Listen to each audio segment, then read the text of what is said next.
Well, I guess the obvious question is you just revisited a lot of your back catalog, re-recorded it. Yeah. What made you want to do that? Is it I connected to the didn't. 40th anniversary of the band or anything like that? Not really, no, but thanks for reminding me how decrepit. I think it was that, just, and the songs had changed. For me, if some smart house says, what makes you think, this was worth doing, redoing The Killer Moon, which you've already said is the greatest song ever written. It is the greatest song ever written, but it has to stay as that recording, And I realised I'd now sing it. I'm on that Killer Moon. I'm like Neil Armstrong on my own moon. I felt like I had to understand aging and because it's easy to write a song when you're 23. It's not easy to write The Killer Moon. No. But it's far off that fate and whoever's waiting there, for you to give yourself to. Now, you've said it today and you've said in the past that you think The Killing Moon is the best song ever. You're not wrong. It's great. So what makes you think, why is that you were talking because about The that Cut song. is the second greatest song ever written, Okay. and that was the choice I had to make. But what is it about The Killing Moon that is so special to you? Because I think it's, to me, it's to be or not to be, but it's non-rhetorical. It tells you at the end, he will wait until. Since we're talking a lot about The Killing Moon and you saying it's the best song of all time, greatest and me song. not disagreeing with you, you talked about how at the very beginning of this interview, you talked about how the lyrics changed for you or changed in meaning for you as you got older. What inspired you when you wrote it as a young man? Believe it or not, the moon, because I love it. I think the moon is the coolest thing out there, and the sun wants to be the moon. The sun is just too hot. Gives you the tan, but the moon gives you wisdom and meaning and enigmatic qualities and stuff like that,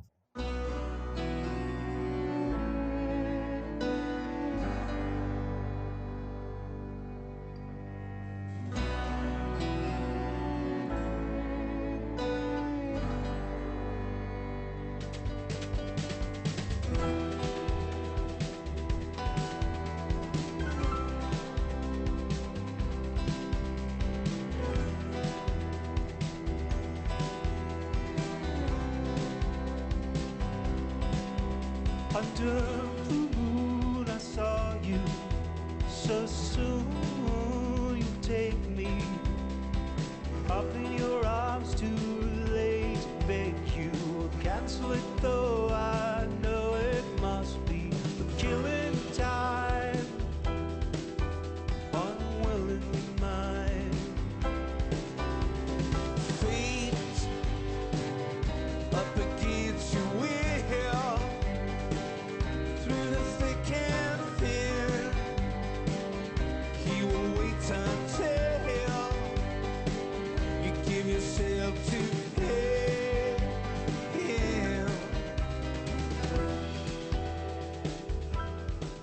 Greetings, fellow Earth babies, and welcome to Post-Punk Heartstrings.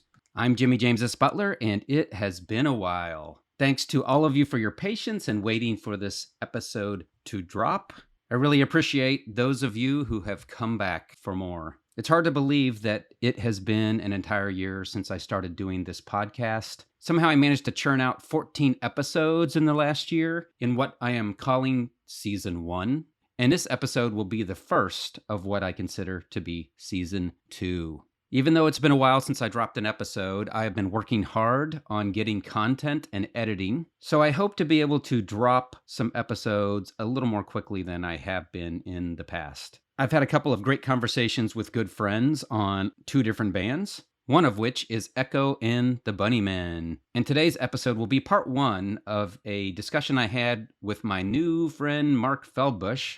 Echo and the Bunnymen is one of my favorite bands, top 5, and I always knew that I wanted to do some episodes on Echo and the Bunnymen, but one thing I don't like is redoing what others have done. So I was trying to figure out where to start with this, and since I knew that Mark had listened to the latest album, The Stars, the Oceans, and the Moon by Echo and the Bunnymen, of some of their older tracks transformed with strings and things, I decided that that might be a good conversation to have. Mark is a little bit of a newer fan, even though he's been a fan for quite some time now. I think the early 2000s, maybe around 2004, 2005. So that's quite a while ago now, but I've been a fan since the late 80s, even though I didn't discover the bulk of their material until probably around the same time that Mark began listening to them. So it's sort of a newer fan's perspective with an older fan's perspective, a post-punk lover's perspective with a Mark, what are we calling you? You're like a overall music lover. I think we sort of love the same category of fringe spiritual music, I guess I'm going to call it. That's probably not the best choice of words, but that's what I'm going to say. And Mark understands what I mean, I think, and maybe the rest of you do too. But at any rate, Mark and I sat down and had a discussion comparing the original Echo and the Bunnymen tracks to those transformed tracks that are on The Stars, the Oceans, and the Moon, which came out in 2018. We compare them musically, and we also talk about the lyrics a little bit and some of the background of who Echo and the Bunnymen are. In particular, we talk about Ian McCulloch and some of the statements that he's made about the tracks, both previous and current. So once again, I thank you for joining us. As usual, Mark and I had a very lengthy conversation. Even though we tried to set a time limit, we went way beyond that, and that's fine with me. Mark and I are both music lovers and love to talk about it. So that works out well for us and hopefully for you all once I edit it and compress it a little bit. But nevertheless, our conversation was too lengthy to put into one episode. I didn't want to delay the episode, and I also didn't want to have one that was close to 3 hours long. So I wanted to separate it into 2 episodes. So this will be part 1. But before we jump into the conversation, I did want to send out a big thank you to all those of you who listened to the Leslie/Sam Phillips episodes. We had 3 episodes covering The Turning, The Indescribable Wow, and Cruel Inventions. And it was so awesome to see so many people join in and listen to those episodes and comment on those episodes on Facebook in the Sam Phillips group. I love interacting with people about music, and it made me so happy to be able to do that and see that happening about Sam in the social media circles.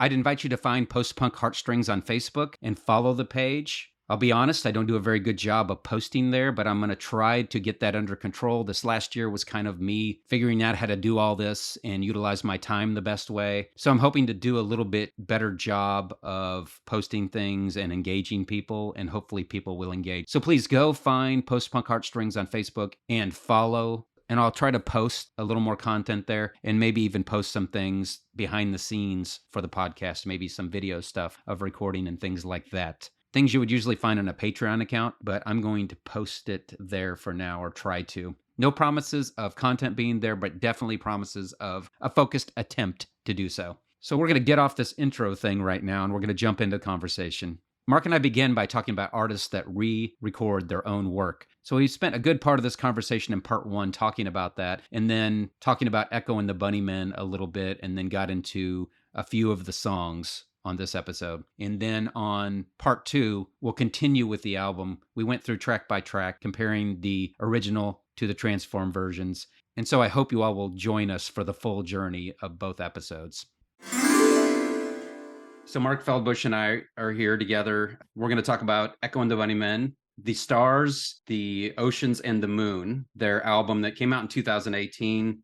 And it's comprised mostly of transformed versions of previous songs from their catalog. There's 2 new songs on it. I didn't focus a lot on those when I was preparing comments, but we can talk about those if you got something to say about those. I looked at the lyrics a lot, but mostly I was listening to the musical differences, what they did. So yeah, I mean, we can jump in. I know you wanted to talk about the different artists that are re-recording their material, whether they're calling it transformed or whether they're doing it, the various reasons they're doing it, right? Yeah. I think it's worth talking about artists revisiting their back catalog and maybe the various reasons, why they're doing that. The 4 that I had mentioned are good kind of examples of, U2's 40th anniversary and just stripping everything down. That's for sure.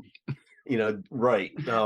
Taylor Swift, re-recording her catalog so that she maintains rights over it in that screwy deal where Scooter Braun ends up with certain rights. He doesn't have all of the rights to the songs, and so as a screw you to Scooter and people who own that catalog, she's re-recording so that she maintains artistic control, and basically the huge investment that he put into it is now money down the drain. Yeah, when you mentioned it, I didn't know anything about it. I'm kind of out of the loop on Taylor Swift, but I went and was reading about it. And at first I was thinking, oh, she's just wanting to make money. But then I started reading about it more. And I read about, what's the guy's name? Scooter Braun. Scooter Braun. Yeah. Yeah. Who bought the company that owned the rights to the music. And Right. I guess she had the rights to the actual written, I don't know if it's the music and the lyrics, I guess.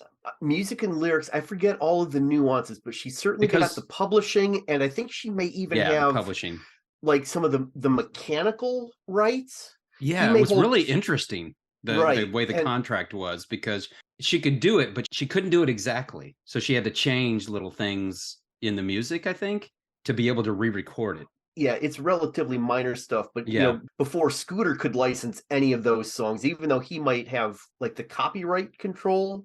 Yeah. Because she had publishing and the mechanical rights, if I'm remembering it correctly. He can't do anything with the rights that he owns. He would have to get her permission. Okay. In order to license those songs for movies or advertisements and stuff like that. And because she has these other rights, she has the ability to go back and re-record them, sometimes fairly faithfully, sometimes mixing things up just a little bit, but being able to, again, approach it as a little bit more mature artist. Yeah. And so I thought it was really funny. I think I read that sort of the straw that broke the camel's back was when she was going to do some songs on an award show, I think, or something. She was told she couldn't do it. I think she had like maybe a little less than a year before there was a date when she could start re-recording or doing or performing them or something like that. Right. But yeah, and I guess you mentioned when she redid the songs and maybe doing it a little more maturely, and more maturity, more sophistication. So I think from that perspective, that reasoning for doing it kind of lines up with the rest of the artists, like U2 and Echo and the Bunnymen. I don't know if we can include Chris Taylor in that sentence or not. Maybe. I mean, I know as I've seen Chris re-record stuff, he talks about wanting to get the song right. Yeah. You know, it's kind of loosely in that. And then, you know, Bill Maloney has done a little bit of that, not a lot. And usually I remember when Love Cocoon got included on one of the albums, and I'm drawing a blank now, which of the early, it was like a second recording. Was that on Slow Dark Train? It was. I think it might have been on Slow Dark Train. Yeah. I think it was. And, the record company was wanting him to include it, so that re-record it so that they could, I think try to promote it again. And I remember reading comments where he was like, he didn't want to do it because he's such a prolific writer and he would rather record new stuff. And an artist really doesn't want to go back. And on the one hand, Chris wants to go back and try to capture the way he's hearing the songs in his head. And so he will re-record a song, multiple times to kind of try to capture that vision. And then I've with this particular album from Echo, I found two different quotes, one from a press release where Ian is saying, we needed to go back and record it to get the songs right. And another place to saying, no, I really didn't need to go back and get them right. Yeah, that sounds like Ian. It really does. Yeah. He'll say two conflicting things at different times and mean both of them as deep. Right. He'll reserve the right to contradict himself for sure. Yeah, exactly. And you probably saw this phrase because pretty much if you look for reviews on this album, they wanted to add strings and things. Did you see that? Yeah. That's everywhere. Everything you read, that we were adding strings and things. Yeah. So, which was really interesting. And we'll talk about that more as we go through. I think there's an aspect that's control of my material. And there's nothing wrong with it being financial too. Right. But then there's this other aspect of wanting to get it right. And another aspect, even, I think, that heart of creativity that's like, oh, I did this, but I wonder if I did this, or did this with it instead. It's not necessarily dissatisfaction with the previous version, but a creative spur. Oh, I wonder if I try this, or let's do this. So I think it's pretty fascinating, all the different reasons. Are you familiar with the Killers at all? I know of them. I've not really followed them, but I know of them. I like them a lot. I've had trouble keeping up on them because there's so much music. But when I talked to Steve Hindalong, he mentioned that as their latest release. It's called Pressure Machine. Okay. And he mentioned that as one of the bands he really liked, the latest albums he's been listening to. And I was like, oh yeah, I'm way behind on the Killers. So I went and listened to it and really enjoyed it. But I thought it was interesting on the deluxe version, which is on Spotify, of course, both versions. At the end of it, they've got 2 or 3 songs. I think it's 3 songs that they do multiple versions of the same song. Okay. And there's one called Getting By. I think there's 5 versions, and they're like all like so different at the end of that album. So worth checking out. But I thought that's sort of reflective of that. Hey, let's do all these different things with this song. And it's kind of, in a way, I think it's kind of a look behind the curtain in a way, because I think a lot of times while they're demos and stuff, when they're putting songs together, they change drastically, to what ends up being on the album. Right. So you kind of get to hear all these different ideas and stuff that they've had for these songs. I was just mentioning that because they've done 5 versions. I don't know. Maybe there's another band that's done that. Probably there is. Yeah. On one album. But I thought it was interesting. Seems like something the Flaming Lips would do. I don't know. Right. There's a lot of bands, when they will re-release material, will have multiple versions of the same song that you can kind of... I think it's gutsy, too, to come back and do your own material, especially if it's U2 or Echo and the Bunnymen, what they've done. They've taken things that are classics in people's minds. Right. And I think it's gutsy to put another version out there. And maybe we'll talk about Songs of Surrender sometime. I don't know. It's too early for me to talk about it because I struggle with what they did. But I think it might grow on me. Yeah. And it takes a long time to get through. I think I've only gone through the first 10 tracks and I'm like, okay, I'm going to need to come back to this. I need to come back to this. So I am reading the book, though. Do you have the book by any chance? Bono's book? No. That's what it's based on. Well, not based on, but that's it. It's supposed to work in tandem with that. In tandem with that, yeah. So I sat down and listened through to the whole of that album in one evening while I was doing some stuff around, and really came away with a deep appreciation for it.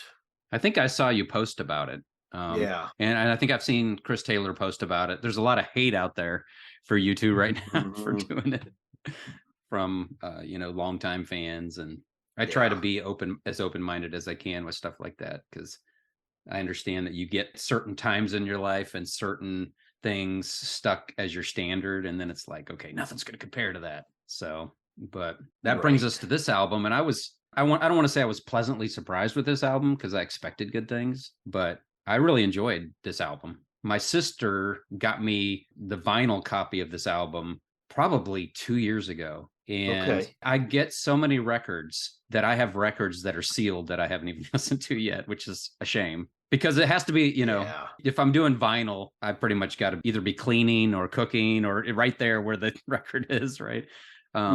Actually, you posting about it, you posted something to Chris Taylor about it because they've listed the tracks as transformed. Right. And he has albums where he called these songs transformed. So I think it turned out that was just like a interesting coincidence. Right. And Echo and the Bunnymen is one of his favorite groups that he's talked about over the years. But yeah, so when you posted that, I was like, I haven't even opened that album yet. I haven't even listened to it yet anywhere. Really? And so I opened it up and I was like, I think my sister got this for me a couple Christmases ago. Now I did have a move in there, so when you move, things get kind of set aside away and come back to it later. Yeah. But I thought I really enjoyed it. I don't know. Do you have anything else before we jump in? And I do want to go through it track by track, if that's okay. Oh, I did have a question. So I mentioned, I'm a longtime fan, probably since the late 80s, but I really didn't hear much of Echo and the Bunnymen's music at that time, because I live in the Midwest and even the record stores and stuff didn't have a lot of their stuff available. I mean, you live in the Midwest too, right? It's considered kind of the eastern kind of east. Yeah, Ohio's kind of the eastern edge of the Midwest. Yeah, so your record stores probably had hip stuff. Kansas City was horrible. Okay. Maybe some of the college towns around here, like Lawrence, where KU is, may have had stuff, but it was a different time, right? We didn't have the internet and everything. And so I was looking all over for Echo and the Bunnymen releases and not finding any at the local record stores. So really my exposure was like Bring On the Dancing Horses from Pretty in Pink soundtrack And Lips Like Sugar that I heard on, that one got a little closer to being played on the radio, I think. There were just starting to be alternative stations, I think, in Kansas City at that time. But I was just like immediately like drawn to the sound. So that's kind of was when I first discovered Echo and the Bunnymen. I really didn't discover their earlier stuff until like maybe the early 2000s when I could find stuff on the internet. And so that's when I discovered like all of their like really early like Crocodiles and Heaven Up Here and Porcupine. Right. And I don't even know if you know all those really. I do, and I've picked up being CDs. A new fan. Yeah, okay. I picked up CDs of those. I haven't gone as deep into the back catalog. Probably the ones I've listened to the most are going to be Flowers and Siberia. Yeah, I like Flowers a lot too. That's an amazing album as well. Yeah, I think that's one that your appreciation for it grows the more you listen to it. Yeah. So my question was just, how did you hear about Echo and the Bunnymen? Like, what was your first hearing about them or getting interested in them? Or, I mean, I know you mentioned around the time of Siberia. I think Siberia came out in 2000. What year was it? 2000.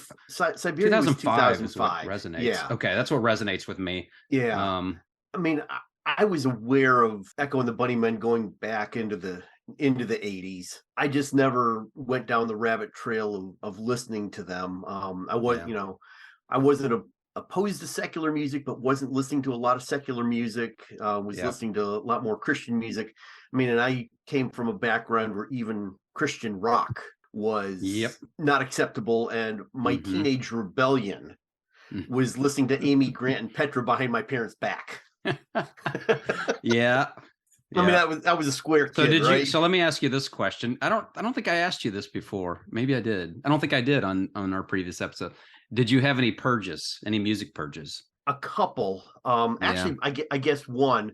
And again, I hadn't bought a whole lot of music. I had a couple of cassettes that I had bought and had a couple of dubbed tapes that friends had given to me. And late in my high school career, my folks had come home on one Friday afternoon, and my cousin and I were at the house, and we had the local Christian rock station. I mentioned WCRM previously, and they were playing Res Band, their song Rain Dance. What was that on? That wasn't, was that Silent Scream album? I don't remember if it was on Silent Scream. Silent Scream was the one I listened to the most. So it was late 80s, 88. I think maybe it wasn't Silent Screams, but it might have been. Yeah. Anyway, whatever album Rain Dance was on, that was kind of the Christian, the single to pop radio, kind of bluesy rock song. And my folks came into the house and we're quick scrambling, trying to turn off the radio and having this talk about music. And in my shame and embarrassment, I went and threw away those cassettes. The two tapes that I had Wayne Watson, Giants in the Land. Giants, yeah. Kind of, I remember that straight up pop thing. Yeah. But then the other album that I had was Terry Scott Taylor, Knowledge and Innocence. Oh, wow. Yeah. And in my shame, I threw that away. Yeah. Yeah, that was interesting one. We're going off on a rabbit trail, but that's okay. We're going off a tangent. Yeah. Because it's important to me. No, I had that cassette, and I remember my girlfriend at the time, her mom was just beside herself because of the cover of it. You know, it's got like a moon, I think, and maybe a little baby. Right. I can't remember. I'm trying to picture it. Yeah. But I remember whatever was on there, she was like, "Oh, that's new age. That's so new age." I was like, no, it's not really. If you just listen to it and look, you know. But you got that recently. You got the vinyl, I think, right? I did. Yeah. When that album was re-released on CD in 93, 94. Yeah. I bought the CD at that time. And then about 3 weeks ago, I took a week off of work, and on Monday afternoon, my daughter and I went to a local record store, and we're flipping through the 80s section, and I found several killer albums on vinyl then. And as I'm flipping through, I thought, I would love to find Knowledge and Innocence on vinyl someday. And 5 minutes later, as I get to the tease, all of a sudden, there it is. That's a find. Oh, that was. I mean, I snagged that so fast. I guess I would expect Briefing for the Ascent to be a little harder to find, maybe. maybe not. I don't know. Which one would you expect to be harder to find on vinyl? I actually think Knowledge and Innocence. You think that one's tougher to find? Yeah, the oh shoot! If you hadn't asked me, I would have been able to tell you the record label it came out on. Refuge Records. I should know. Refuge. Yeah, Refuge. Yeah, that sounds right. Refuge was a smaller label. Yeah. So there probably weren't as many of those printed. Whereas, what did Briefing come out on? Briefing for the Ascent came out on Frontline. Okay.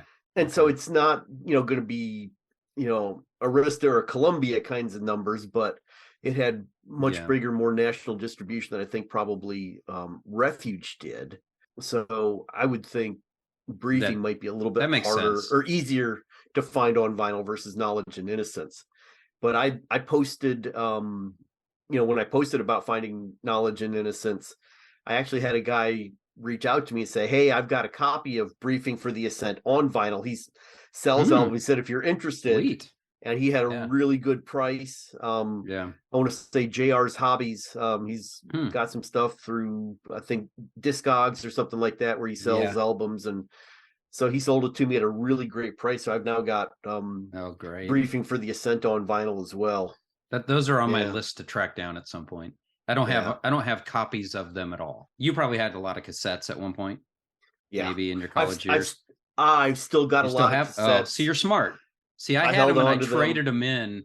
I think I mentioned when we were talking before, there was this Christian, it was like a used bookstore that's in an old house here in Kansas City. And that's where I found a lot of the obscure Christian alternative music and stuff on cassette. But I went there one day and I was like, okay, I want to trade in all my cassettes because CDs are the new thing. And I don't have any money to buy. So let me trade all these in. And there was a lot of out of print stuff that I just can't. I mean, there's some stuff that was never even released on CD. And I wish I'd have kept it. I wish I'd have kept them all. But, hindsight, right? Exactly. Right. So cool. So let's see. Did you answer how you how I found them? I don't know if we got that or not.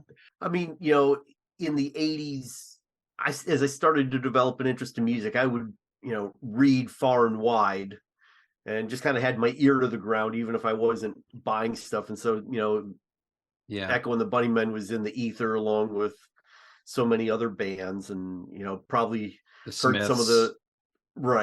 some of the songs on, radio, like you mentioned, with, Lips Like Sugar, Bring on the Dancing Horses, here and there, but, and always appreciated when I would hear little bits, but, being a poor college kid and whatever, poor high school student, whatever, you just kind of got to restrict your spending. And I think what ultimately drew me in the early 2000s was when Bill Maloney recorded a version of Killing Moon that he released with the BillTunes.com.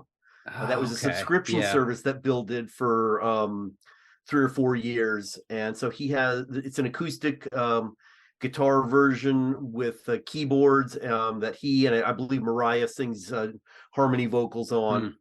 And just a really gorgeous acoustic take on the song. And so that kind of started my path to discovery. For quite a few years, I had an eMusic monthly subscription. Me too. And I was all excited when that came out. I was like, oh, that was great. I pay this and I could download all this. Exactly. Yeah. That's when I discovered a bunch of music too. Same thing. Yeah. Early, around that time, Cooking Vinyl was on eMusic. And so here's Echo and the Bunnymen, and here's a whole bunch of albums. And so I think they had, going back to Evergreen. So as I mentioned, Siberia was the most recent one. So I started there. And that might have been where I got Siberia, was off of eMusic. I'm pretty sure it was, actually. Yeah. Yeah. Got Flowers, and then just kind of worked my way back. And I think I was able to get up through probably like The Fountain. I don't know if I got Meteorites or not through eMusic, but probably not. I was able to get a pretty significant span. Meteorites came out, 14, 15, somewhere around there. Yeah. Yeah, but there's something about that Europop, new romantic, post-punk thing that Echo does that just, warms my heart as an 80s They kid. do it well. It's not as harsh as some of the post-punk that's out there.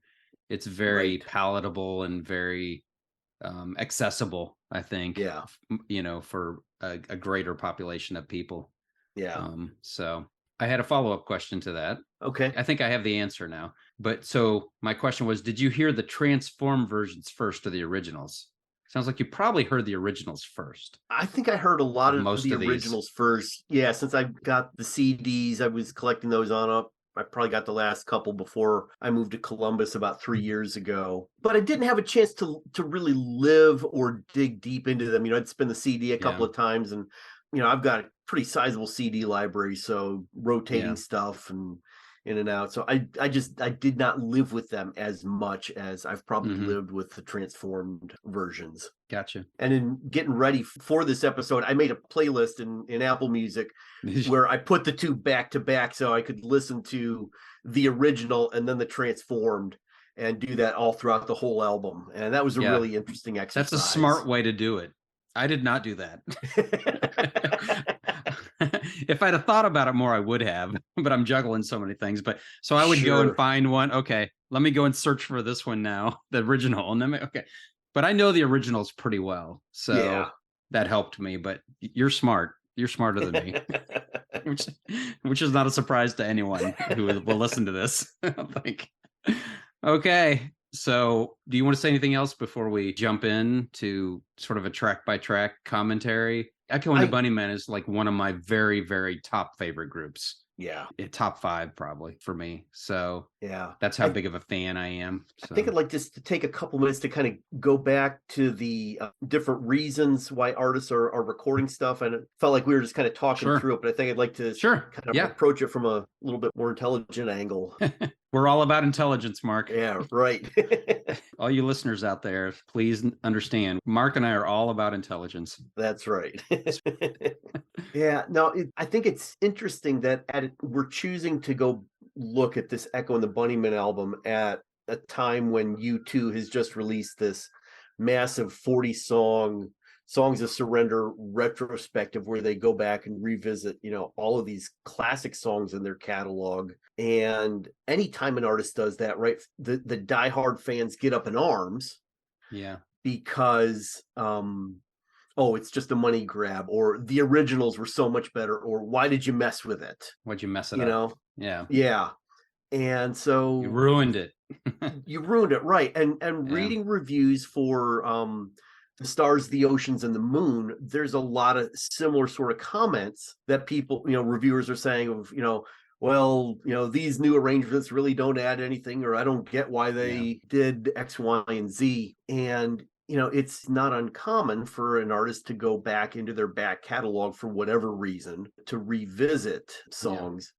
With U2, it's to kind of strip it down to its core elements and live into the songs in a new way. And some folks, like we said, love it, and others think it's these campfire versions just aren't the way you're supposed to listen to U2. And then, you get something like Jeff Lynne, Electric Light Orchestra, did an album called Mr. Blue Sky, 2014 or so. And that's virtually a note-for-note re-recording of those albums. And I remember reading a few years ago, it was essentially saying, I wanted to see what it would be like to produce this album with the technology available, which...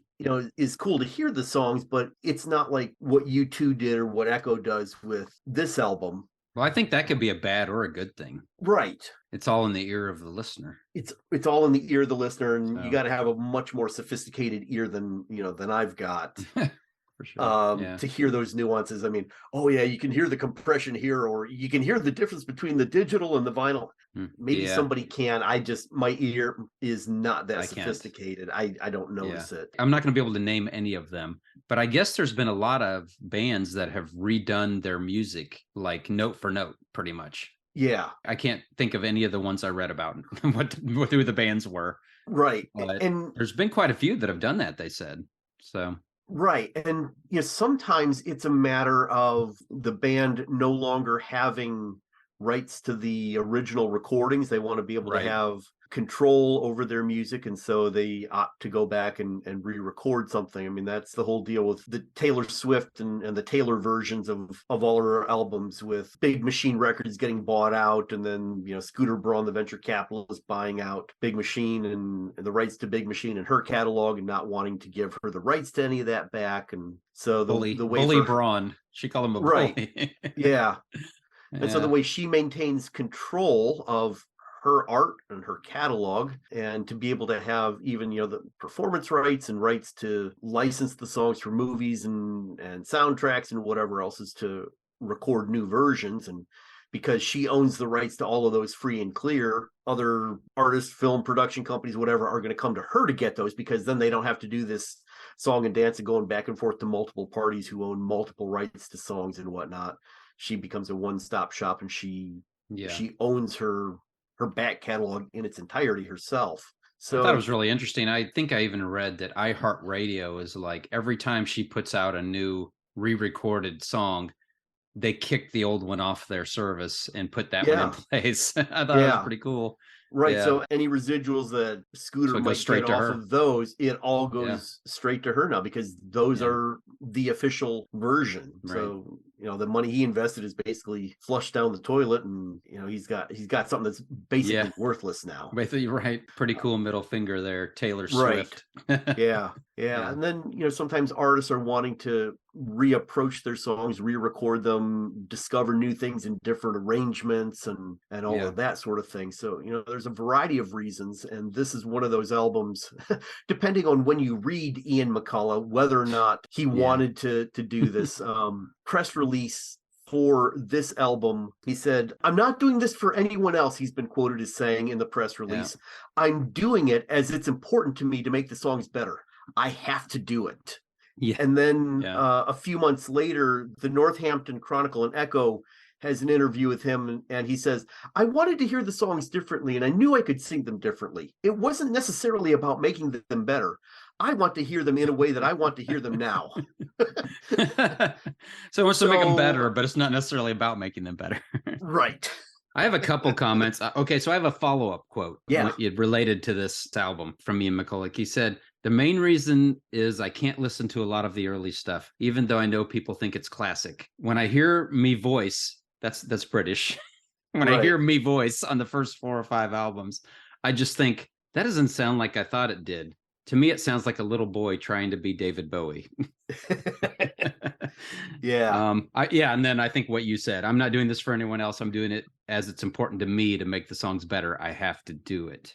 Right. My other comment is, I thought it was so interesting. You talked about the fans and how they perceive it. Mm-hmm. I thought it was really interesting. I read so many different reviews and like comments, and it's like they vary. Like they're all across the board. Like some will say, "Oh, they did really great on these remakes, but these sucked and were horrible." And then you'll read another one where the ones that this person said sucked, they're like, "Oh, these were the best ones they did. These were horrible." Right. And there were some that were like, "Well, this new song, The Somnambulist, that one was the best one of the new songs that they put." And then this other one says, "The Somnambulist was horrible, but How Far was great."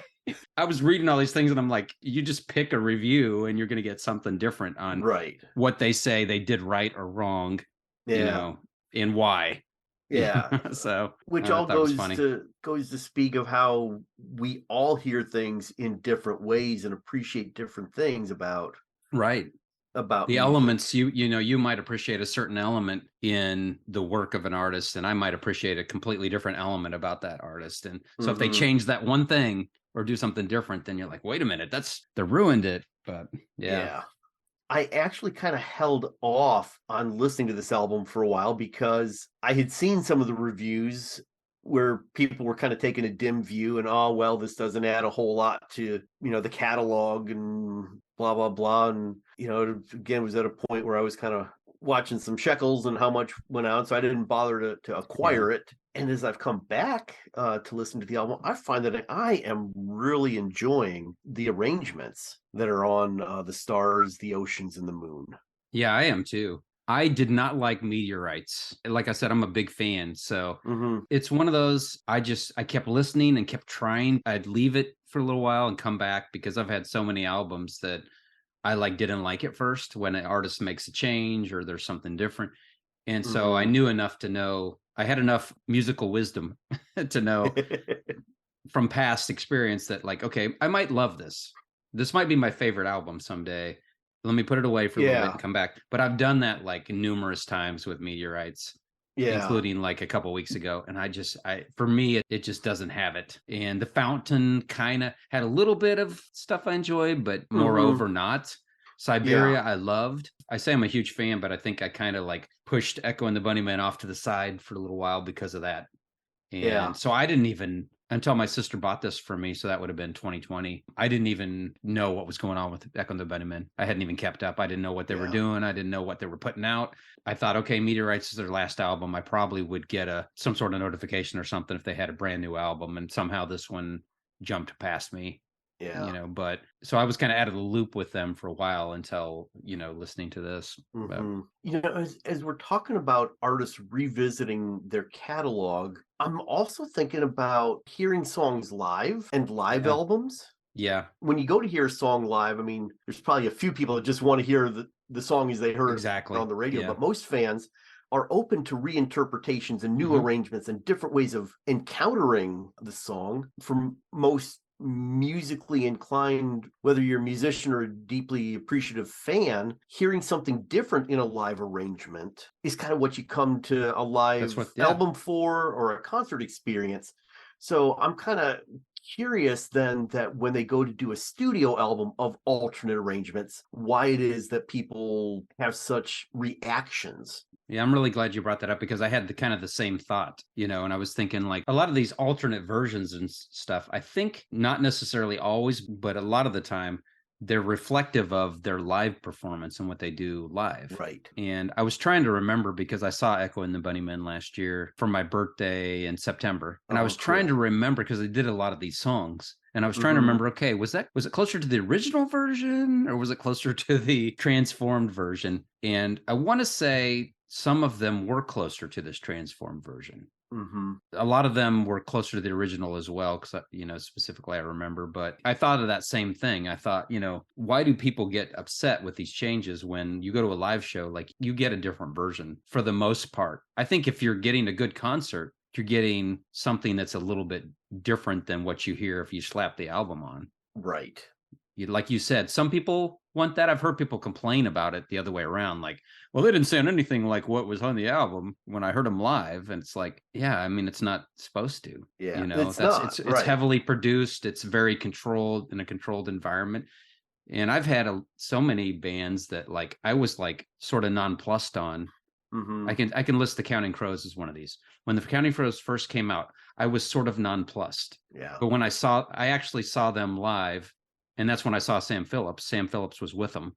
Okay. And ever since I saw that concert, like it changed everything for me, Counting Crows wise. I've been a fan ever since. So it's like, that's a really good, I'm glad you brought that up because I was thinking of that same exact thing. So. No, I think in light of discussing new arrangements and whatnot, it's worth naming that. It strikes me that music is often an art of interpretation. The theater is art of interpretation. There are words, on a page that an actor gives voice to and the director does the blocking and the staging and helps to bring a story to life. And you get a different group of musicians playing the same notes, but arranging it differently, changing up the instrumentation that's used. And there is, particularly in pop musics, and I use that just to kind of be collective of a whole wide range of, popular music, as opposed to like classical music, that you have much more freedom to interpret, rearrange and whatnot, versus classical music. There's something that this music has become canon, and you don't typically get a whole lot of liberty with classical music, other than you might speed up or slow down the tempo or change the dynamics a little bit here and there. Otherwise, one orchestra's version of a concerto is going to sound pretty similar to another orchestra's. It seems like their goal is to pretty much match what was done before, but maybe that's not right. Yeah, I don't know much about orchestras.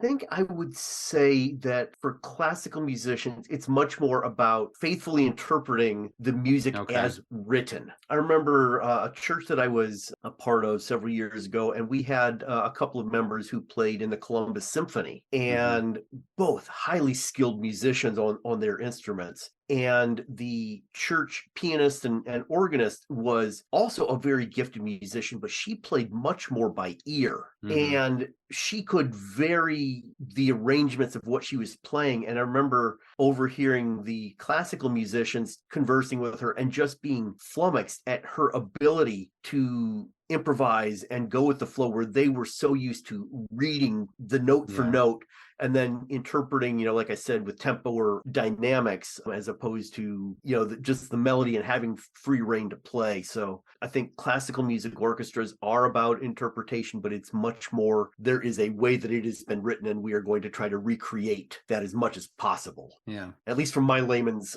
perspective. Now, maybe there's some classical musicians out there that could school me perception. That's my perception. I didn't know if that was right or not. Yeah. Because, I don't really, am not that involved in that, but. Yeah. We'll throw one other thing out there. We just briefly touched on the profound spirituality that is all throughout the lyrics for Echo and the Bunnymen. Ian McCullough writing the majority of those lyrics. Ian McCullough is the most religious agnostic writer I've ever encountered. Yeah. I was kind of surprised. Like, one of the things I read, some of the lyrics he came up with for one of the songs, he's like, it came to me like in a dream or whatever, or, as I was sleeping or whatever. And it was from God. And I was surprised to hear him say it was from God. Yeah. But I think he followed it up with, it was from God, whatever that means. God, whatever. So, but yeah, it was really interesting. I think that was Killing Moon that he described that might be that way. I think I've read some places where he's described being agnostic, not raised in a religious home. And yet there are so many references to God and to Jesus and to spiritual themes and ideas that in some ways, I think it's more than just simply that being the language of culture that he's working with. It really feels like his music, the music that Echo is playing, is his way of exploring and expressing his own spirituality. My impression is that he's got a spirituality to him that I'm not sure he realizes the depth of it, maybe, because he uses a lot of, like you said, a lot of imagery, religious imagery, spiritual imagery. And I think to think that he's just doing that for creativity purposes is not the case. I think he has a depth to him. He has some spiritual feelings and beliefs that are spurring that's coming from. It's funny because I thought this is going to be the first episode that's got nothing to do with religion. Yeah. But you're right. Like, the imagery is all through Echo and the Bunnymen's music. And I think he has a base that maybe he doesn't even realize. Well, I think he may be a bit more aware. I mean, there's a couple of interviews that I found, one in New York Magazine. This was around the time The Fountain came out, and he's talking about the song The Idleness of Gods that shows up there. He said, The Idleness of Gods is one of the best I've written. Of course, a lot of writers say the songs they're writing currently is the best they've written. Yes.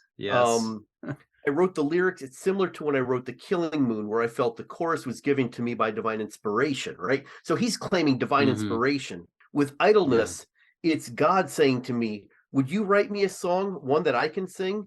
Because I've gotten lazy. It's a bit like Faustus. God obviously helped me to write The Killing Moon, and then I had to write a song for God somewhere down the line. And a couple of questions later, the interviewer continues, you weren't raised in a religious house, but are you religious? Yeah, I felt this innate guilt. I love putting people in their place, but I hate making them feel sad unless it's through a song. I had this feeling recently that I might become a Catholic. I do like the idea of the confessional box, but maybe my songs are like a confessional box.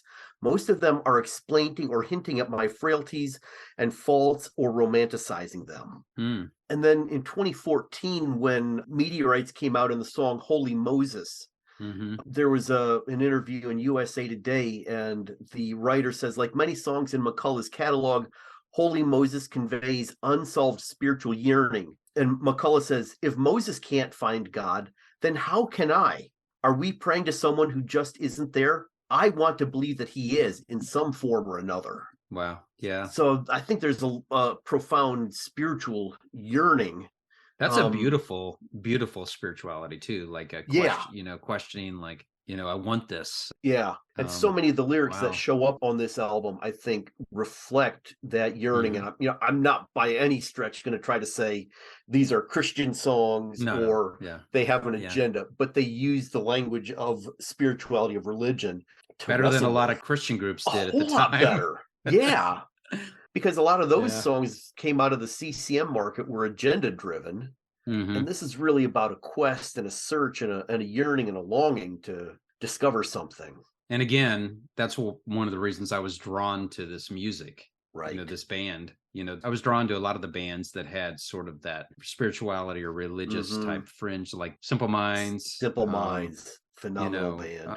I mean, they weren't overtly Christian or putting a Christian message out there, but they had that sort of imagery and spirituality to them where you're like, okay, they kind of look like they're yearning or searching for something. And so I can relate to that, a lot more than I could relate to a lot of the Christian groups at the time, which weren't using a lot of imagery and stuff. They were pretty much just like straightforward messages. Yeah. But yeah. All right. Good. We're going to get into it. Let's go. If we're just going to go in order. Okay. May as well. Yep. Yeah. Yeah. So Bring On the Dancing Horses is the first track on this album, Transform Tracks. And one of the things I love about doing this podcast is, I think you mentioned on one of our previous episodes when we were talking, one of the episodes we did on Sam Phillips, that you're much more the music first and then the lyrics. Right. And one of the great things about this podcast is I'm the same way. And it forces me to get deeper into the lyrics to do these podcasts, because I feel like I owe it to myself and to any listener. And I want to do it as well. But so I got like a lot deeper into the lyrics on all of these tracks and did a lot more reflection on, okay, what does this mean? Or what could it mean? Right. Or what does he say, the singer say about it? So lyrics first, I've got quotes from Ian McCulloch. There's a couple quotes that kind of contradict each other a little bit, I think. One of them is, of course. One of them is, he says it's about the way people would sooner look at statues than themselves. We revere things that tell us about ourselves. It's that thing of how we think art is very important. A life without art, who knows what that would be like? We think the Mona Lisa is this thing that's valuable when something else isn't. So he's kind of relating it to, looking at art and sort of, I guess, maybe whatever reflection that causes. Okay. And then there's another quote that he says, it's about, are we statues or human? He said, not like the Killers thing, because there's a Killers song that says, are we something or are we human? I can't remember the song. Are we human or are we dancer? But anyway, he says it's not about the Killers thing, but it's about heart and soul. Jimmy Brown made of stone. I'm not Jimmy Brown. I'm someone else. I'm the one who's just shivering and saying the words of every lie I've heard. So that's his quote. And that was more my interpretation. Once he talked about statues, it's about statues. I went back through the lyrics, and I think my interpretation for myself is that this is about how we kind of turn ourselves into statues, like sort of not to deal with things, not to be transparent, to put on this performance for people and sort of wall people off. And so he says, first I'm going to make it and then I'm going to break it till it falls apart, which sounds like ridiculous lyrics. Right. And I really never thought about it till I was looking into this, but I really feel like it's kind of like we sort of go to that natural spot of like sort of being a statue and not letting ourselves show to people or letting our true feelings show to people. But it's like, I've made this thing. I've put up this wall, this persona, the statue persona. So first I'm going to make it, then I'm going to break it till it falls apart. And then he says, hating all the faking, and I'm shaking while I'm breaking your brittle heart. So he's like, it's like becoming a statue and then realizing how that's getting you nowhere and breaking it apart, to reveal your true feelings, and your true self. That's my interpretation. That's not what he says necessarily, but yeah. But I don't know if you have any comments, if you looked at the lyrics, if you thought about the lyrics at all. There's something about the lyrics that to me feels like it is wrestling with the concept of artifice, of false things. You know, a statue is a representation. It's not the great figure or the animal or whatever that it is supposed to represent. But there's this whole theme of performance, right? After Jimmy Brown, we get Charlie Clown, No Way Home, and to me that starts to suggest, you know, circuses. And then we bring on the dancing horses, right? Where do you find the animals that are made to perform, to prance and do their thing? It's often in those performance spaces. Yeah, right. And so, you know, that sense of the dancing horses, headless and all alone, just kind of doing what they're being forced or manipulated to do, which to me kind of amplifies then that second half of the chorus, hating all the faking and shaking while I'm breaking your brittle heart. You know, that, like a lot of the Echo and the Bunnymen songs, a lot of the words get repeated throughout the song, but you get down to the end, and again, here is some of that religious language. Bring on the new Messiah wherever he may roam. Bring on the new Messiah wherever he may roam. First, I'm going to break him. Then I'm going to make him find his own way home. And that new Messiah, I mean, aren't there all kinds of people that are claiming to have the latest revelations or to be God's anointed, you know? And again, a lot of times that's the sort of artifice and pretense and whatnot. And that's some of the themes that's coming to me as I read these lyrics. Those are really great observations. That's why I count on you, Mark, to bring that that intelligent reflection to the lyrics. I heard this one pretty early on when I was in college because, like I said, this was on the Pretty in Pink soundtrack. I didn't have that soundtrack for a while. I eventually got it, but I didn't have that for a while. They had a best of, I guess you could call it a best of album called Songs to Learn and Sing. Right. And it was on there. Anything like this, when I heard it, I felt so guilty. Like, okay, why I shouldn't be listening to this. He's talking about bring on the new Messiah. Wait, there's only one Messiah. How can I'm taking this all like literally like he's challenging Christianity or something like that. But no, your observations are really interesting, especially about the horses like being sort of a performing type animals, or you know. And I love the part where he says, "Shiver and say the words of every lie you've heard." It's sort of like own that shit, say it out loud, like, you know, you've been hiding from all these things, or you've been like, you know, had this wall up or been made to be in this mold. It's like, you know, say it out loud and take control of that. You know, I'm not sure what he's referring to when he's talking about bring on the new Messiah. I think you had some pretty good thoughts on that. I don't know if it's metaphorical, if it's like, okay, bring on the new way of thinking. I don't know. A lot of times, new messiahs, new spiritual leaders are the people we want to quote the language of scripture, to tickle our ears, right? To give us the easy answers and not to challenge, you know, not to be prophetic, which is intriguing that in light of all of this other, you know, I'm going to shake it and I'm going to break it, that even for this new Messiah, that I'm going to make him find his own way home. Oh, yeah. Yeah. And this is an interesting song to lead off the album, I think. It is, particularly in light of the fact, as you just named, that it shows up not on one of the regular albums, but is a soundtrack choice and then shows up on Songs to Learn and Sing. So it's interesting that these couple of recorded versions are on these kind of compilation collection albums. Yeah, I sort of had, like, as I was listening through these songs, I sort of had a theory until I got about halfway through this album. You know, that they picked these for a reason in this order. And then I was like, okay. And then my theory, I think, just kind of fell apart. The tracks they picked were kind of like wave-like for a while. They were kind of like, the messages were kind of like up and down, up and down, up and down.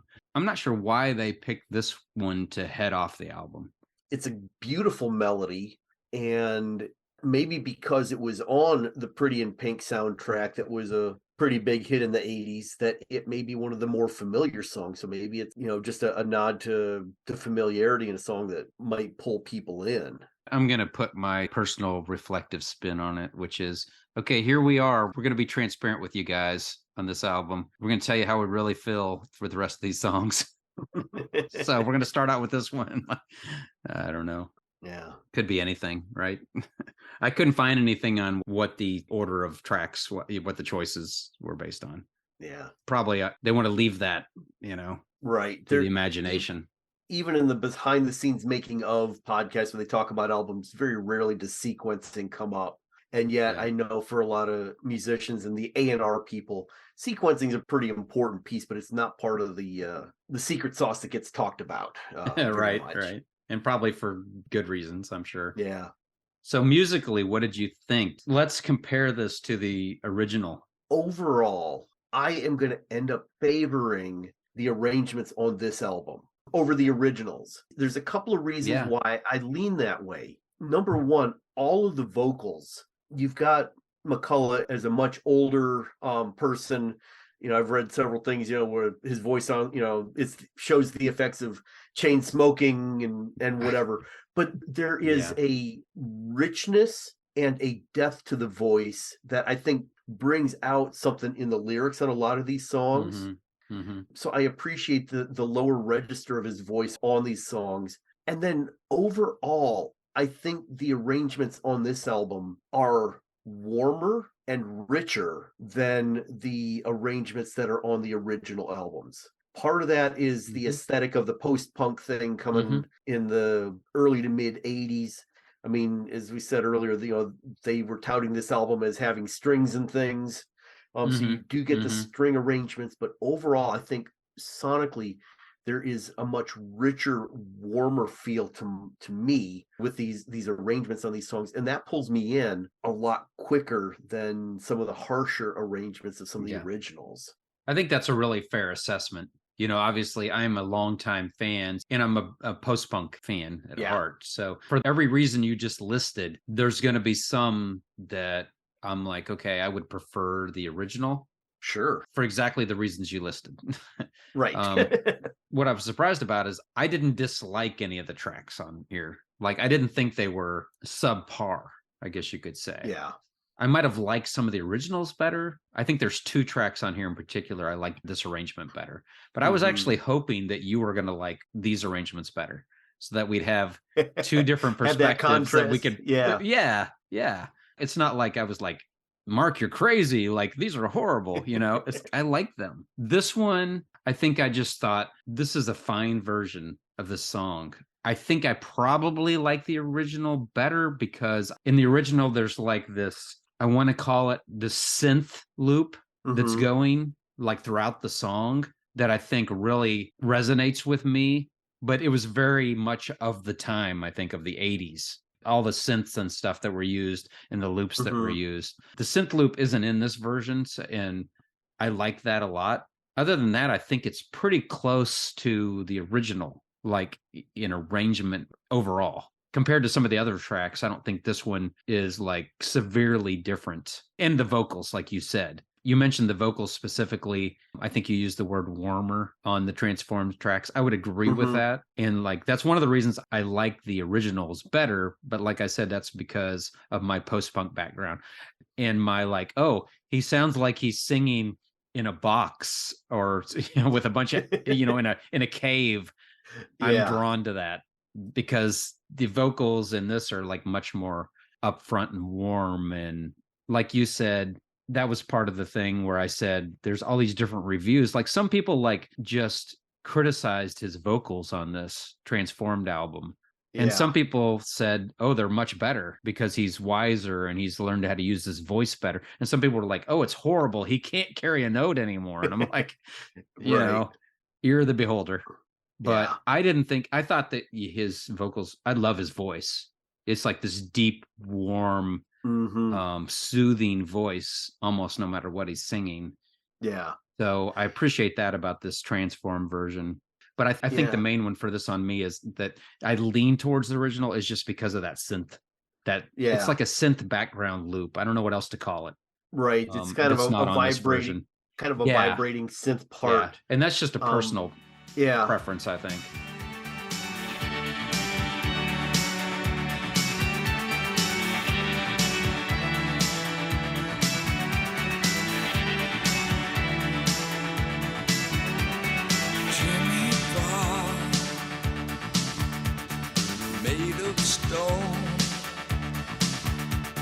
Charlie Clark,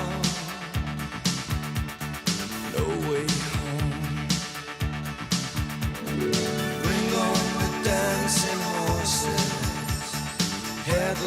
all alone, shiver and say the words, every lie you Also, listening back to these, particularly with the headphones on, the bass on the new arrangement is much more prominent. I can feel the bass more.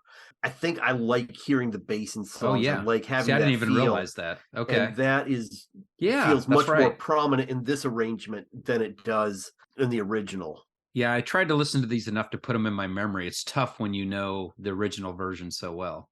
Yeah. On this version, I believe, yeah, you're right. Now that you mentioned that, the bass is more prominent. And there's also like this little guitar thing. And that they keep that they throw in that's not in the original. And I could see how somebody would actually prefer that. Until you said that, I hadn't realized. But yeah, it's true. I'm hearing it in my mind, and you can hear the bass better in this song and others that are on this album. Yeah.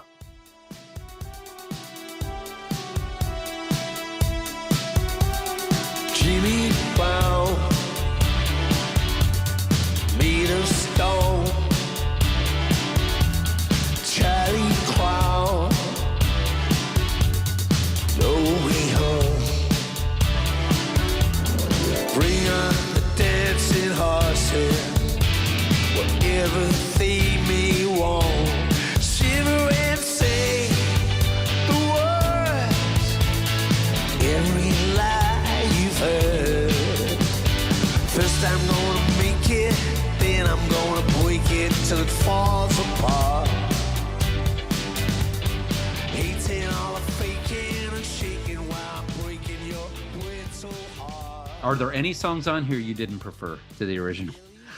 Or do we need to address that as we get to the each of them? Yeah, I think overall, because I'll ask you otherwise every time. No, I think pretty much I'm going to lean towards the arrangements on this album. Okay, gotcha. If there is something That's fair. that I like the original better, I'll mention that. But I think probably 9 times out of 10, maybe 9.5 times out of 10, I'll lean towards these newer arrangements. Okay, so fair enough. Yeah. Before we move on, Sure. have you heard the Kerosene Halo cover of this song? I have not. Kerosene Halo is one of those. It's on my list that I haven't got to. Yeah. I know of Kerosene Halo, though. It's a duo project with Mike Rowe from the 77s and Derry Doherty from the Choir. Doherty. Right. And they've got 2 official releases, and then they did a 3rd album that was all covers. Wow. And they actually start with this song.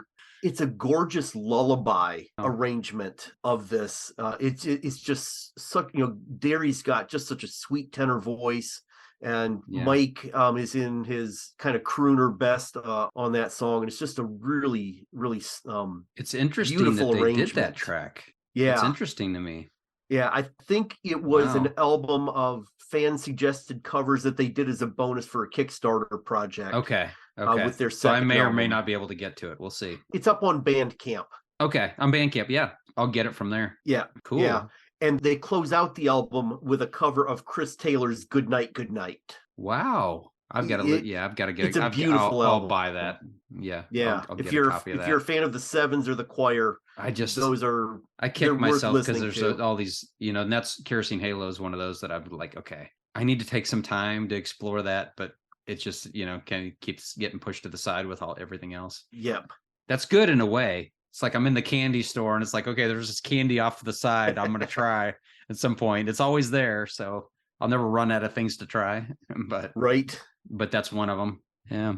Yeah. The album is called Live Simple. I didn't even hear about it. And I usually at least hear about things. The Chris Taylor is not on Live Simple. It's on one of their other albums that they do. The cover. Okay. Yeah. But Live Simple is covers? It is covers, yeah. T-Bone Burnett's River of Love Really? Actually Sam Phillips. Sam Phillips yeah, Leslie did on the Turning. They've got Not Fade Away on here. Bendy Line that the Prayer Chain did. I know Bendy Line. Yeah. Yeah, While My Guitar Gently Weeps. That's an interesting choice too, Bendy Line. And then they got While My Guitar Gently Weeps on the same album. Yeah. That's awesome. Eclectic choices. Very eclectic choices, yeah. Okay. Then we go from the hating all the faking we go into Nothing Lasts Forever. This was on, I think, their Evergreen album. I'm just going off memory here. We go into the Somnambulist second after Bring on the Dancing Oh, I'm Horses. sorry. See, like I said, I skipped over the new tracks. Yeah. Let's talk about Somnambulist. Yeah. We can talk about that. The Somnambulist. Yeah. It's a really pretty good song. And again, Somnambulist, the sleepwalker, right? I didn't even know what that was. I had to look it up. Yeah. Yeah. Now I know. The lonely place. It's loneliness. Well, here it is then. Loneliness. Something's not to fear then. Only this. Onlyness. Yeah.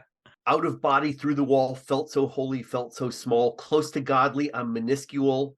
The handle wall. My molecule. Sometimes some of the lyrics Ian writes are sort of inscrutable. Yeah. Some of them, it's like that phraseology makes no sense whatsoever. Yeah. And I think we'll hit on some of those as we go through these. Hello, like, bed bugs I think and ballyhoo. It's weird. Yes, it's weird because it's like I think I know what you meant to say in some of this. Sometimes it's like I know what you were saying, but if you read it out loud, it doesn't make a lot of sense. Yeah, it's not an actual sentence. Yeah, it's like a sentence fragments put together. But okay, yeah. I mean, I thought it was okay. I don't know. I listened to the 2 new tracks again today. The Somnambulist and How Far, and we can talk about How Far later because it comes towards the end of the album, right? Yeah. I think they're growing on me a little bit. I think they're really representative of newer Echo and the Bunnymen. Yeah. How the tracks they're making lately, which don't resonate as much with me, but I don't think they're bad songs. I think, I can understand that people would be like, those are awesome tracks. But these two, to me, feel like they would probably be a good fit with the songs from Siberia. Okay, yeah. I think their placement on here is a little weird. Is that fair to say? I mean, I just don't. They're the second and next to last. So they're the second and 14th songs on the album. Yeah. So you get, 2 longtime favorites. You get Dancing Horses opening the album, going into a new song. And then you, at the end, bookending, you get our new song followed up by Killing Moon. And then in between, you've got, kind of a career spanning retrospective new arrangement sort of thing. So I think they do sort of bookend the album with these longtime fan favorites and the 2 new tracks, and then everything else in between. But there is a lot of, I would call it muscle in the arrangement on the Somnambulist. Yeah. There's a lot more room for Will Sargent's guitar for sure on that track in particular, and it's a banger. I no doubt about it. I think it's a banger. So there's nothing to fear then. Only this, only this.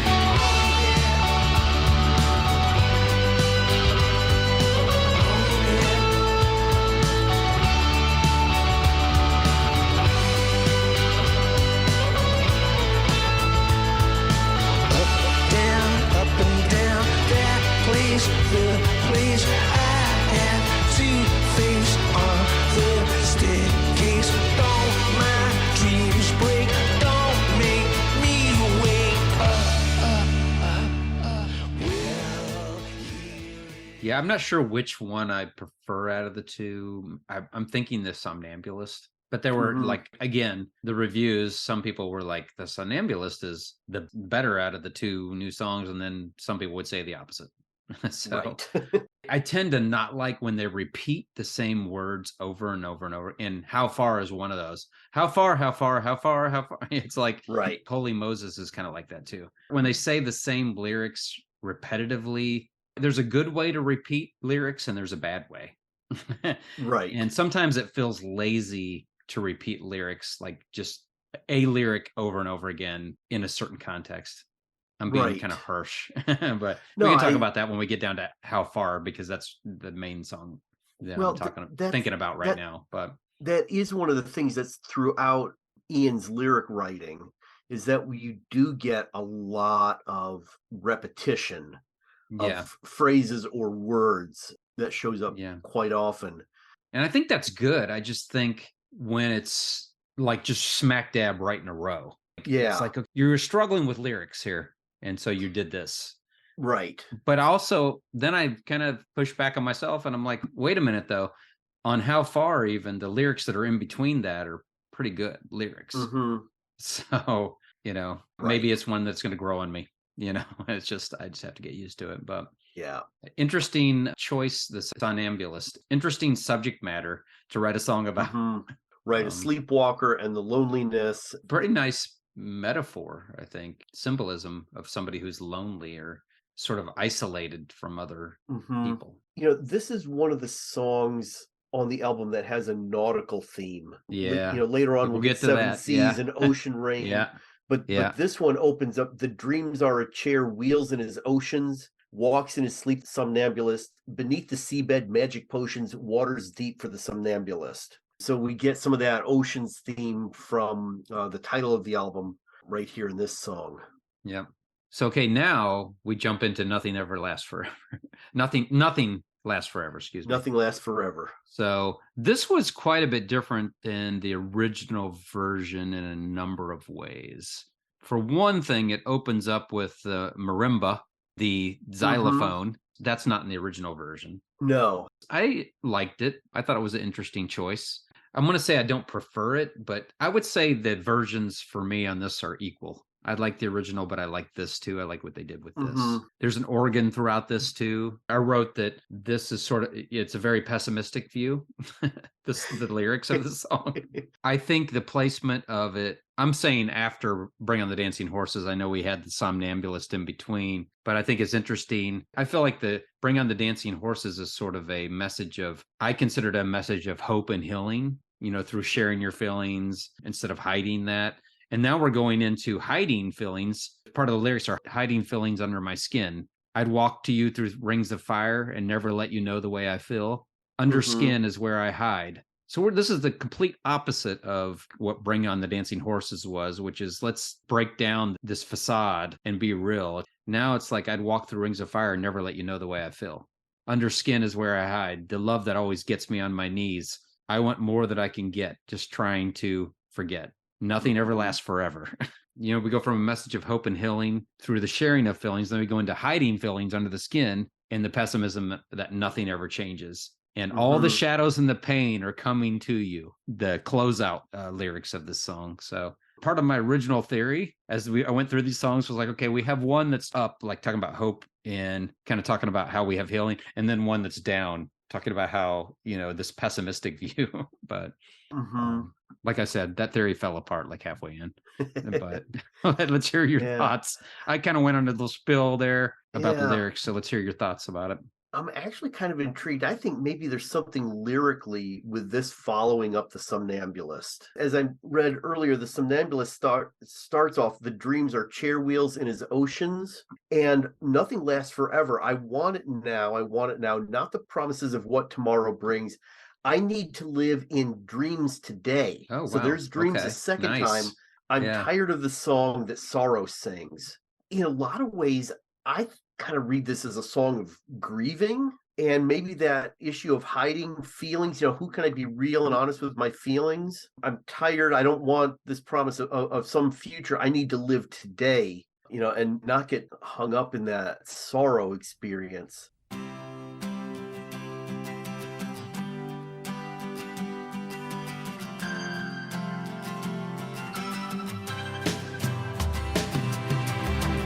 I want it now, I want it now, not the promises of what tomorrow brings.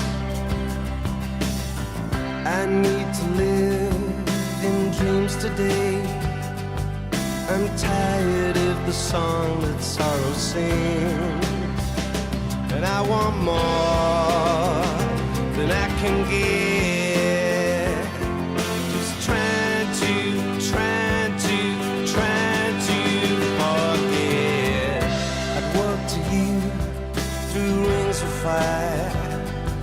And never let you know the way I feel. Under skin is where I hide. Love that always gets me on my knees. And I want more than I can give. Just trying to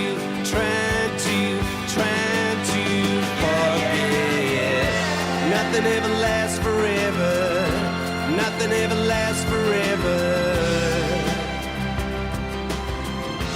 Nothing ever lasts forever. Nothing ever lasts forever.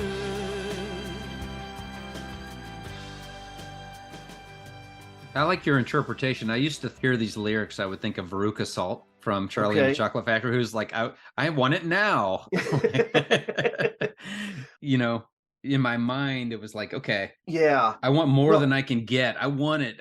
But I think it's more of a yearning than it is a demanding. Yeah, and I think it is kind of trying to live in the present, not that future or some imagined fantasy, because we get that repeated phrase several times. Nothing ever lasts forever. Nothing ever lasts forever. So if nothing ever lasts forever, I want it now, and I need to live in dreams today, not some future fantasy. Yeah, trying to forget that nothing ever lasts forever and live in the now, right? Right. Yeah. And the original arrangement, so this is what Evergreen, that's what mid to late 90s, is they're coming back. Their first album they record under the Echo and the Bunnymen name after the band had broken up. Then Will and Ian get back together under the Electrofiction name. Yeah. They get, was it Les Pattinson back to play with them? Mm-hmm. And they do this Evergreen album. And the original version is really kind of an up-tempo, danceable sort of song.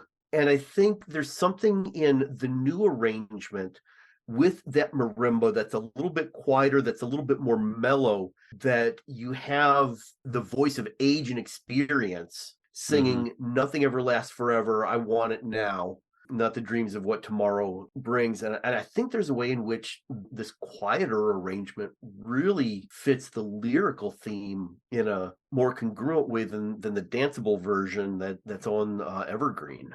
I like the original version on Evergreen. This wasn't, I think, I don't know if I said, I think in my mind, these were kind of equal. I think you're convincing me that I like this one better, the transformed version better. Yeah, for the reasons you said. I want it now, I want it now. Don't tell me that my ship is coming in. Nothing comes to those who wait. Time's running out the door, you're running in. So I want more than I can get. Just trying to forget. Nothing ever lasts forever. Nothing ever lasts forever. Nothing ever lasts forever. Nothing ever lasts forever.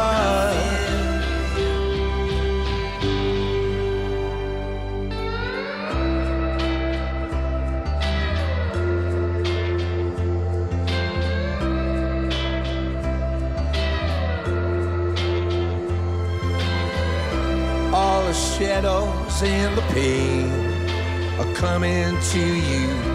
All the shadows and the pain are coming to you. All the shadows and the pain are coming to you. It's definitely a much warmer, more contemplative arrangement. It is. Which suits the song very well. Right. I think. Do you have any comments musically? I think other than it's got the marimba that begins the song off. Yeah, and the marimba, it carries throughout the song. Yeah. It's sort of that sub-bed. And then you get the strings coming in that almost gives it a bit of a lullaby feel. Yeah, definitely a lullaby feel to the song, which not so much on the original. Right. Yeah. And that was, like you said, it was after they had broken up and gotten back together. Mm-hmm. And their music was a completely different entity after that point, I would say. So I'm going to say it really wasn't post-punk after that point as much. Not as much, no. There's some tracks on their albums that could fit there pretty well, but I'd say it was more so, I hate to say adult alternative or something like that, but kind of in that ballpark. Yeah. In a positive way.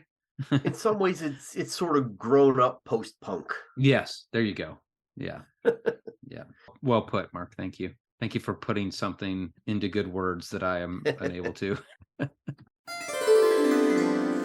Well, fellow Earth babies, that is going to wrap it up for this episode. I know we didn't make it very far through the stars, the oceans, and the moon, but rest assured, Mark and I will be back to cover the rest of the album, comparing these new transformed tracks to the originals, and dropping all of our philosophical reflections upon you all. In the meantime, as you await the next episode, please check out Echo the Bunnymen. You can find this album on Spotify or YouTube or wherever you do your streaming. Take some time and check it out so when you listen to the next episode, you can shout back at Mark and I how wrong our interpretations are.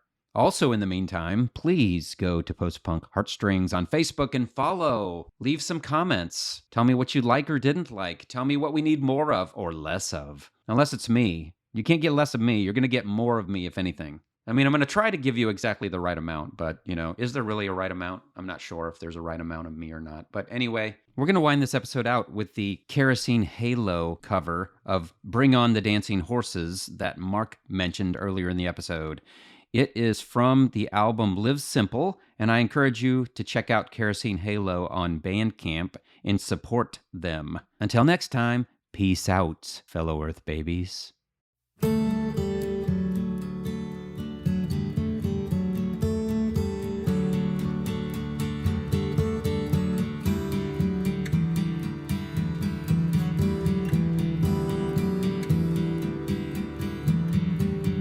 Jimmy Brown, made of stone. Charlie Clown, no way home. Bring on the dancing horses, headless and all alone. Shiver and say the words of every lie you've heard. First I'm gonna make it, then I'm gonna break it till it falls apart. Hating all the faking, shaking while I'm breaking your brittle heart. Billy stands all alone, sinking sand, skin and bone. Bring on the headless horses, wherever they may roam. Shiver and say the words of every lie you've heard. First I'm gonna make it, then I'm gonna break it till it falls apart. Hating all the faking, shaking while I'm breaking your brittle heart. Brittle heart, brittle heart, brittle heart, my little heart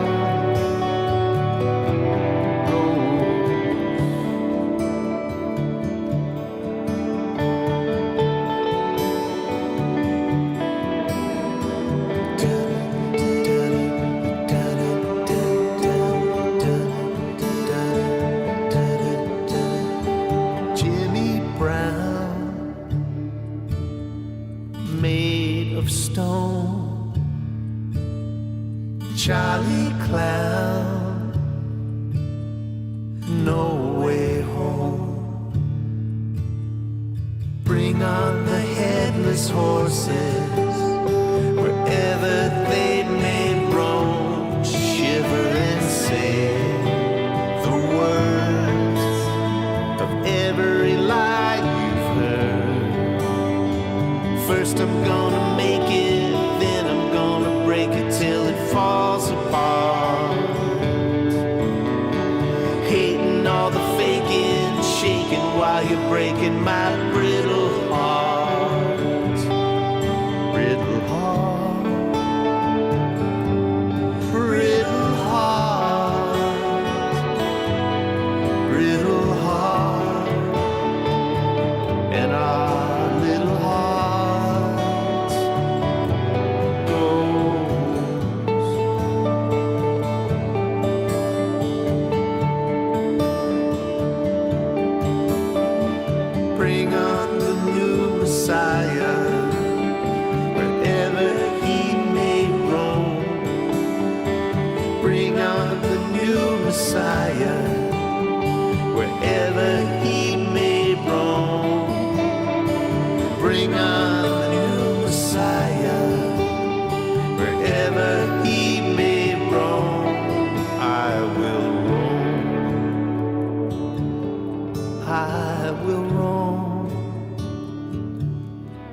I will run.